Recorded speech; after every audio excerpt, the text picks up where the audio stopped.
Хаврын ихэнх сарын шөнийн 12-ны өдөр Бурхан багш ямар ирээд товлгаан үзүүлсэн бэ гэхээр энэ тухай үлгэрийн далаад ингэж айлтжээ. Түүний хойд өдөр Варда нэрт ноён Бурхад нөхөр сэлтийг залсан тэр өдөр Бурхан асрахын самаадыг тэгш оруулж алтан өнгөлөгва гэрлийг гаргаад их мянган гурван ертөнцийн орныг тэр гэрлээр гүйгүүлж бүрэн тэр гэрэл хүрсэн тэдгээр хамаг амьтны гурван хороо амарлаж нэгүсгүй сэтгэл төрж хамаг амьтны нэгэндээ эцэг их мэт ба ах トゥ мэт таалан баясалсан тэдий ялч төгснөгдсөн Бурхан элдв зүйл номыг үзүүлснээр тэдгээр нь дээргүй бод хутагт сэтгэл үүсгээд харилтгүй үрийг олсон ба Тэнгэр хүний төрлийг хүсэж буян үүсгчдээр тоо домшгүй болов гэж альджээ.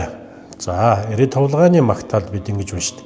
Дээ санан чимдэг зэдаачуд жамби дэнзэн лашиг сэргэж донсон янгон догон памаадар жамби чавар задлаа чанцаалаа гэж уншдаг. За, монголоор болвол маргааш өдөр нь Бурхан гэгэнийг манлай гэрийн эзэн зэдаа дахив асрал даяан бясалгалд орсноор алтан өнгөд гайхамшигт гэрлээр ахуй 3000 ертөнцийг дүүргэн амтан бүхэн бусдыг эцэг их мэд асрах нэг үсэг бод сэтгэлээр асар түгээн зохиосонд мөргмөө гэж ингэж айлдаг. За, тэгэхээр энэ одоо шөнийн 12-ны өдөр болохоор Бурхан гэгэнийг болохоор өвлгийн эзэд ингээд залах тэр цагт Бурхан багш одоо биеийн лагшнаас алтан өнгөд гэрлийг гаргаж 3000 ертөнцийг одоо ингэж түгээн ийм ирээд товлгаан үзүүлсэн байна.